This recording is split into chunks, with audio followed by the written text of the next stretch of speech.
လူနာတင်ကဆင်းသိမ်းမဖြစ်တယ်လို့တာဝန်ယူမှုမရှိတဲ့ပွဲစီတည်သူကြောင့်အဒီနိုကွယ်လွန်ရာကြောင်းပြောလာတယ်ဆိုတော့အောင်လားအခုချိန်လူပြောများနေတာကဂီတလောကတွေကြီးမားတဲ့ဆုံးရှုံးမှုတစ်ခေတ်ဖြစ်ခဲ့တယ်။ Fever 109ဖွဲ့ကဆိုတော့ကိုအာဒီနိုသူတငယ်ချင်းရီမိုတွေမတရားဝဲမှာတီးဆိုရင်ကွယ်လွန်သွားခဲ့ရတဲ့ဖြစ်ပျက်နဲ့ပတ်သက်ပြီးအခုချက်မှန်ထွက်ပေါ်လာတဲ့ပြင်းထန်တဲ့ဝေဖန်မှုကြောင့်ပဲဖြစ်ပါတယ်။ကိုအာဒီနိုကွယ်လွန်ခဲ့ရတာနဲ့ပတ်သက်ပြီးတော့ပရိသတ်အားလုံးနှလုံးကြေကွဲဝမ်းနေရတယ်လို့တစ်ဖက်မှာလည်းဒီဖြစ်ပျက်ပေါ်မှာပွဲစီစီသူရဲ့တာဝန်ယူမှုတာဝန်ခံမှုနဲ့ပတ်သက်ပြီးမိကွန်းတန်တွေဝေဖန်တဲ့နေအရန်ကိုမှကျေလောင်နေကြတာပါ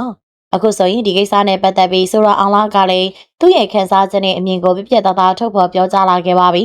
အဆိုအောင်လာရဲ့ပြောချက်အရသူတငယ်ချင်းအာဒီနိုဟာအသက်မဆုံးရှုံးသေးဘဲနဲ့ဆုံးရှုံးခဲ့တာဆိုပြီးတိတိကျကျဝေဖန်လိုက်တာပါပဲသူဘာကြောင့်ဒီလိုပြောရလဲဆိုတော့ဒီပွဲကိုစီစဉ်ခဲ့တဲ့ပွဲစီစဉ်သူရဲ့တာဝန်မဲမှုလိုအပ်ချက်တွေကြောင့်လို့သူကတိုက်ရိုက်ဆွဆွဲလိုက်တာပြပါတယ်အဆိုတော့အောင်လာထောက်ပြသွားတဲ့အဓိကချက်တွေကတော့ပွဲတစ်ခုစီစဉ်တဲ့ကအထူးသဖြင့် Rock Concert လို့ပွဲမျိုးမှာမဖြစ်မနေအသိရှိထားရမယ့်အရေးပေါ်ဆေးဖွဲ့ First Aid Team လုံးဝမရှိခဲ့တာပြီးတော့တကယ်ကိစ္စဖြစ်တဲ့အခါမှာလူနာတင်ကအချိန်မီရောက်မလာဘဲနဲ့အလွန်နောက်ကျခဲ့တာတွေဟာ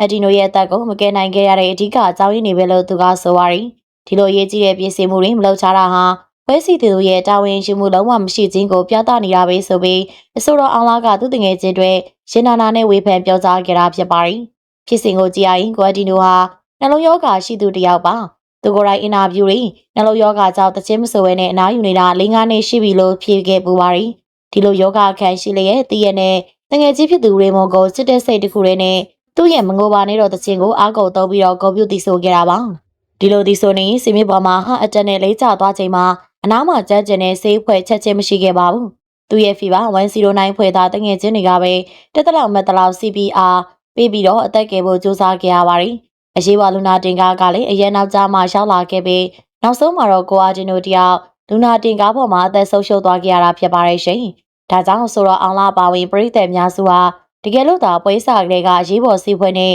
လူနာတင်ကားသာအစင်းသင်းစတမ်းမှရှိမယ်ဆိုရင်ကိုအာဂျင်နိုရဲ့အသက်ကိုချိန်မီကယ်တင်နိုင်မလားဆိုတဲ့အမေကုန်းကိုမင်းနေကြပါရီဒီဖြစ်ပြဂီတကျဲတဝေဆိုရှယ်လိုက်ရတဲ့မကပဲပွဲစီစီသူတွေရဲ့လုံခြုံရေးနဲ့ရေးပေါ်ပြည်စင်မှုအားနည်းချက်တွေကိုပါမိမောင်းထိုးပြလိုက်တယ်လို့ပဲဖြစ်ခဲ့ရပါရီမြန်မာနိုင်ငံမှာရွှေဝဲတဝဲလုပ်ပြီးဆိုရင်လက်မဲ့စိတ်ကိုစမတန်တရားမိမယ်လဲကြည့်ရှုသူပြည်သက်တဲ့အဆိုတော်တွေပြဿနာတစ်ခုခုဖြစ်လာရင်အထူးသဖြင့်ကျမ်းမာရေးပြဿနာဖြစ်လာရင်ပြည်စင်ထားတဲ့ပုံမှာစေးပွဲမရှိဘူးဆိုပြီးတော့ဝေဖန်ကြတာပါ